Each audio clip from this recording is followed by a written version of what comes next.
umubare w'impunzi z'abanyekongo zihunga imirwano ihuje umutwe wa M23 n'ingabo za FARDC za Repubulika Iharanira Demokarasi ya Kongo zikomeje kwiyongera. Izirimo ziza ziragenda zizanwa mu modoka yaba izabisi ndetse n'imodoka za Tata, ariko hari abandi bandi benshi bakiri mu nzira iva mu mujyi wa Gisenyi iza muri inkambi mu birometero 5. Iyo uzibonye usanga nta bikomere zifite nubwo zivuye ahantu hari imirwano, gusa bamwe muri bo urabona bafite ihungabana cyane cyane rishingiye ku masasu barimo bumva n'amabombe ari mu mujyi wa Goma. Bavuga ko ariyo mpamvu nyamukuru yatumye bahunga kugira ngo baze ahantu afite umutekano.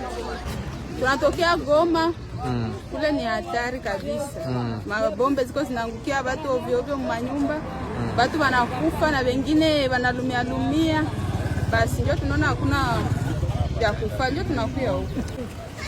Toka Utendo. Manake masasi ya mingi tunalia sana. Kama na mamwende. Sasa tunakosa kama tuende wapi.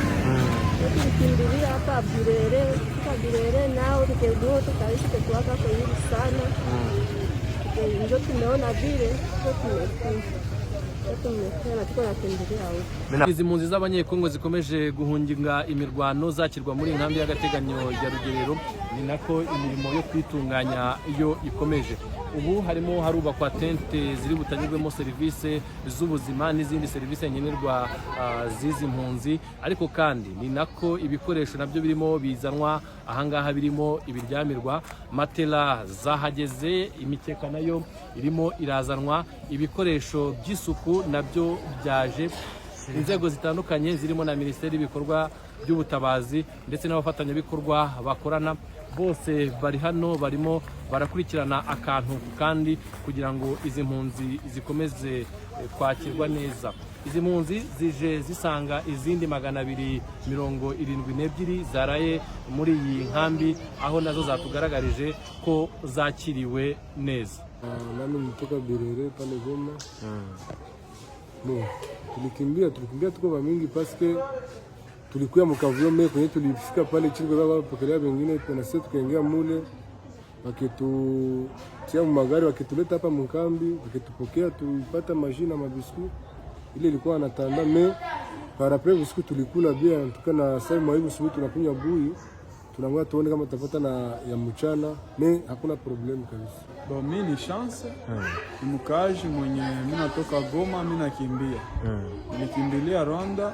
Rwanda ikanipokea kabisa mzuri, niko hapa mkambi na niko mutante hapa munyumba kwenye walitukaribishia kwenye tulifika na wenzetu, tuko mzuri, tunashukuru Mungu kwanza, tuko salama. Nkuko byari bimeze ku munsi w'ejo, izi mpunzi zirimo ziza ziganjemo abagore n'abana ndetse hagaragayemo n'urubyiruko, ubu rukaba rurimo rwidagadura rukina umupira.